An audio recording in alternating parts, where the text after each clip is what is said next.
ప్రస్తుత సాంకేతిక యుగంలోనూ కొన్ని ప్రాంతాల్లో నివసిస్తున్న ప్రజల బానిస బతుకులు మారట్లేదు. కుల కట్టుబాట్లు తెంచుకొని దేశం అభివృద్ధి దిశగా దూసుకుపోతున్నా ఇంకా కొన్ని ప్రాంతాల్లో మాత్రం ఈ కట్టుబాట్లకు కట్టుబడిని వారిపై బహిష్కరణ వేటు వేస్తూనే ఉన్నారు. కాకినాడ జిల్లా తాళ్లరేవు మండలం పోలేకూరు పంచాయతీ తోటపేట గ్రామంలో ఏకంగా 43 కుటుంబాలను వెలివేశారు. భూ వివాదంతో ప్రారంభమైన ఈ ఘర్షణ ఇప్పుడు జీవనోపాధిపై ఆంక్షలు, సామాజిక వివక్ష స్థాయికి చేరింది. అధికారులను పలుమార్లు ఆశ్రయించినా న్యాయం జరగలేదని బాధితులు ఆవేదన వ్యక్తం చేస్తున్నారు. 2025 సంవత్సరంలో ఆగస్టు 14వ తారీఖున నా కుమారుడు వివాహం చేయడం జరిగిందండి. అయితే అంతకుముందు మా బావగారు పెళ్లి కూడా జరిగింది. ఆ వివాహం విషయంలోకి వెళ్ళి నేను సాక్ష్యాలను పెట్టానని మరి మా గ్రామ పెద్దలు రావడం మానేశారండి. నా కుమారుడు 14వ తారీఖున వివాహం జరిగితే వాళ్ళు రావడం మానేసి గ్రామస్తులందరూ ఆఫ్ చేశారు. అప్పటి నుంచి కూడా నన్ను వెలివేశారండి. మరి అప్పుడే వెలివేసి మాకు అప్పుడే 10 నెలలు జరుగుతుంది, కానీ ఏ విధమైనటువంటి న్యాయం జరగలేదండి. మమ్మల్ని ఏ పని పాటలో పట్టుకోకుండా మరి ఎలవ చేయకుండా వారు ఆఫ్ చేసేస్తున్నారండి. ఏ విధమైన అధికారుల దగ్గరికి వెళ్ళి వారిని సంప్రదించినప్పుడు కూడా వారు కూడా ఎటువంటి స్పందన లేకుండా మరి ఇప్పటి వరకు మాకు ఏ విధమైన న్యాయం జరగలేదండి. 2024లో జరిగిన భూ వివాదమే ఈ పరిస్థితికి కారణమైందని బాధితులు చెబుతున్నారు. గ్రామంలోని కొందరు పెద్దలు ఒక వర్గానికి మద్దతుగా నిలిచి తమపై ఏకపక్షంగా వ్యవహరించారని ఆరోపిస్తున్నారు. భూ వివాద సమయంలో తమపై దాడులు కూడా పాల్పడ్డారని, అంతేకాక తమ సోదరుడి స్థలానికి వెళ్తే దారిని మూసివేసి తీవ్ర ఇబ్బందులకు గురిచేశారని ఆవేదన వ్యక్తం చేస్తున్నారు. ఈ అన్యాయాన్ని ప్రశ్నించినందుకే తమ కుటుంబాలను గ్రామంలో సామాజికంగా వెలివేశారని తెలిపారు. ఈ సమస్యపై collector, SP, rural CI, Korangi SI, MRO సహా పలువురు అధికారులకు వినతిపత్రాలు సమర్పించినప్పటికీ ఇప్పటి వరకు ఎటువంటి చర్యలు తీసుకోలేదని ఆరోపిస్తున్నారు. అధికారుల నిర్లక్ష్య ధోరణి కారణంగా తమ సమస్య మరింత తీవ్రమైందని చెబుతున్నారు. 2024లో మా ఇంటి దగ్గర ఒక స్థలం వివాదంలో గొడవ జరిగింది.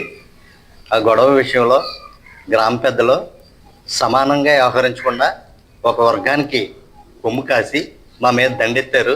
దాన్ని అదేవిధంగా మా ఇంటి ముందు ఉన్నటువంటి మా సోదరుడికి సంబంధించిన స్థలంలో నుంచి బయటికి రాకుండా దారి మూసేశారు. ఆ దారి గురించి ప్రశ్నించినందుకు మమ్మల్ని వెలివేశారు. అయితే మేము చట్టాన్ని ఆశ్రయించాము, వారింగ్ పోలీసు చట్టాన్ని ఆశ్రయించాము. జిల్లా కలెక్టరు, కాకినాడ ఎస్పీ గారు, కాకినాడ రూరల్ సిఐ గారు, వారింగ్ ఎస్ఐ గారు, ఎంఆర్ఓ గారు, వీళ్ళందరికీ మేము రిప్రజెంటేషన్లు ఇస్తే దానికి ఏ రకమైనటువంటి స్పందన లేదు. మాకు ఎటువంటి న్యాయం జరగలేదు.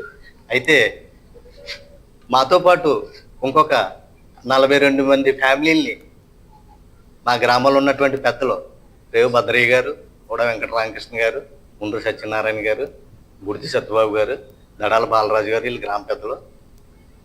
వీళ్ళు మా 43 కుటుంబాలని వెలివేసి మా గ్రామంలో ఎటువంటి కార్యక్రమాలు జరుగుతున్నా మమ్మల్ని భాగస్వాములు చేయకుండా తీవ్ర ఇబ్బందులు గురి చేస్తున్నారు. గ్రామ పెద్దలుగా చలామణి అవుతున్న కొందరు వ్యక్తులు తమతో పాటు మరో 42 కుటుంబాలు కూడా సామాజికంగా వెలివేశారని తెలిపారు. గ్రామంలో జరిగే శుభకార్యాలు, సమావేశాలు, ఇతర కార్యక్రమాలకు తమను పిలవటం లేదని, వ్యవసాయ పనులకు దూరం పెడుతున్నారని తెలిపారు. కౌలు రైతులను వరి కోతలు కొయ్యనివ్వకుండా అడ్డుకుంటున్నారని, గ్రామంలోని దుకాణాల్లో టిఫిన్, నిత్యావసర వస్తువులు కూడా ఇవ్వకుండా అవమానిస్తున్నారని బాధితులు చెబుతున్నారు. దీనివల్ల తమ కుటుంబాలు తీవ్ర మానసిక వేదనతో పాటు ఆర్థిక ఇబ్బందులు ఎదుర్కొంటున్నామని తెలిపారు. ఇప్పటికైనా అధికారులు స్పందించి న్యాయం చేయాలని కోరుతున్నారు.